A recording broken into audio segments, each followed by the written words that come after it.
الحمد للہ رب العالمین والصلاة والسلام علی سید المرسلین اما بعد۔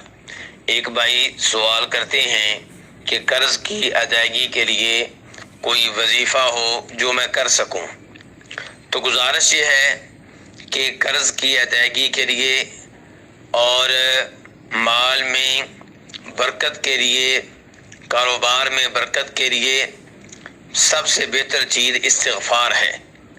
اللہ رب العزت سے اپنے گناہوں کی معافی مانگنا سچے دل کے ساتھ اور توجہ کے ساتھ۔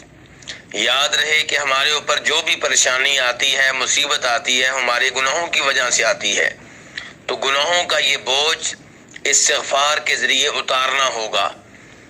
اللہ رب العزت قرآن حکیم میں سورہ نوح میں فرماتے ہیں کہ نوح علیہ السلام اپنی قوم سے کہتے ہیں استغفروا ربکم انہ کان غفارا، کہ اپنے رب سے استغفار کرو، اپنے رب سے اپنے گناہوں کی معافی مانگو، یقیناً وہ بہت بخشنے والا ہے۔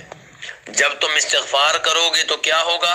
اللہ رب العزت تمہارے اوپر رحمت والی بارشیں نازل کرے گا اور تمہاری مال کے ذریعے، بیٹوں کے ذریعے مدد کرے گا، تمہارے لیے باغات بنا دے گا، تمہارے لیے نہریں چلا دے گا۔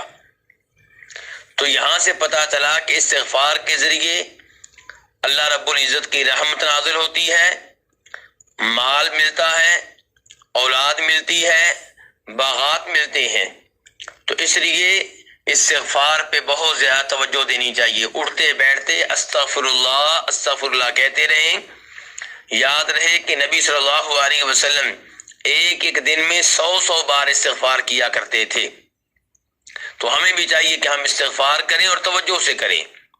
دوسرے نمبر پہ جناب یونس علیہ السلام کی دعا جو قرآن حکیم میں آئی ہے، لا الہ الا انت سبحانک انی کنت من الظالمین، کہ تیرے سوا کوئی معبود برحق نہیں، تو پاک ہے ہر طرح کے عیب سے، ہر طرح کی کمزوری سے، بے شک میں ہی ظلم کرنے والوں میں سے ہوں۔ یعنی کہ اس بات کا اقرار اور اعتراف کہ جس مصیبت میں، پریشانی میں مبتلا ہوں وہ میرے اپنے ہی ظلم کا نتیجہ ہے۔ یہ دعا کی جائے تو ہمارے نبی علیہ السلام فرماتے ہیں کہ جو بھی مسلمان کسی بھی معاملے میں یہ دعا کرے گا اللہ تعالیٰ اس کی دعا قبول کرے گا۔ اس روایت کو امام احمد اور ترمذی نے بیان کیا ہے اور اس کی سند درست ہے۔ ایسے ہی پریشانی کے عالم میں دعا کے لیے آپ نے یہ بتایا ہے اللہ ربی لا اشرک بہ شیئا، کہ اللہ میرا رب ہے، میں اس کے ساتھ کسی بھی چیز کو شریک نہیں ٹھہراتا۔ اس حدیث کو امام ابو داؤد اور ابن ماجہ نے اپنی کتب میں درج کیا ہے۔ یہ وظیفہ آپ نے جناب اسماء بنت عمیس کو دیا تھا، تو اس وظیفے کا اہتمام کرنا چاہیے۔ اس کے ساتھ ساتھ نبی علیہ السلام نے ایک دعا بتائی ہے اور اس کے بارے میں آپ نے کہا ہے کہ کسی پہ کوئی بھی پریشانی ہو، کوئی بھی اس کو غم ہو، کوئی بھی ٹینشن ہو، وہ یہ دعا کرے، اللہ رب العزت اس کی پریشانی کو دور فرمائیں گے۔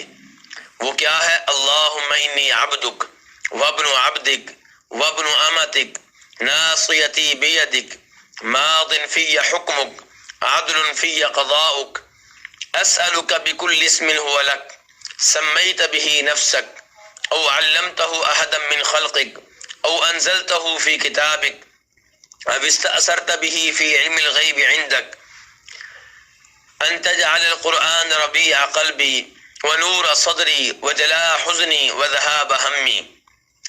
تو نبی علیہ السلام فرماتے ہیں کہ یہ دعا کرنے سے پریشانیاں ختم ہو جائیں گی۔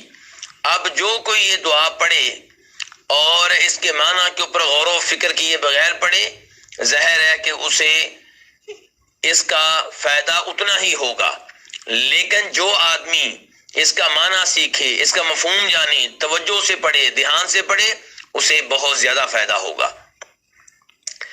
ایسے ہی نبی صلی اللہ علیہ وسلم کے عظیم صحابی جناب علی کہتے ہیں کہ ایک غلام آیا اور اس نے بتایا کہ میں نے اپنے مالک کے ساتھ معاہدہ کیا ہے کہ میں اتنے پیسے ادا کر دوں تو مجھے آزاد کر دے گا۔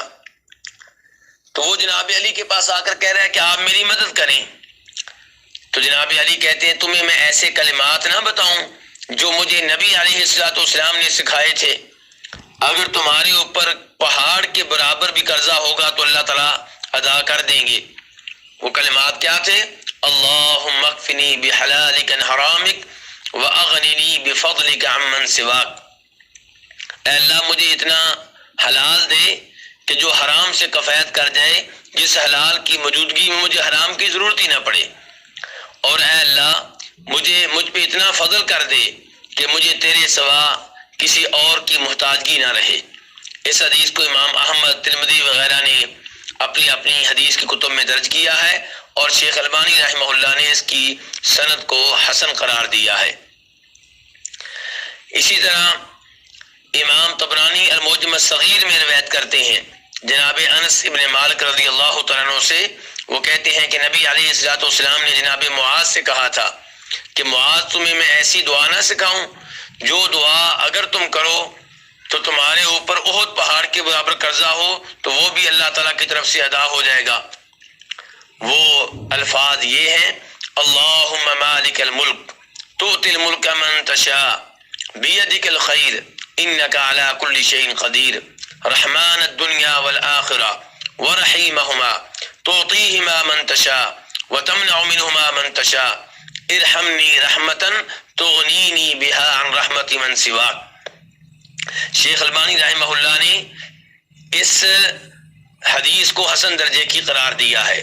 اللہ رب العزت سے دعا ہے کہ وہ ہمیں اپنی ذات کے ساتھ اپنا تعلق مضبوط بنانے کی توفیق عنایت فرمائے اور ہماری پریشانیاں دور فرمائے.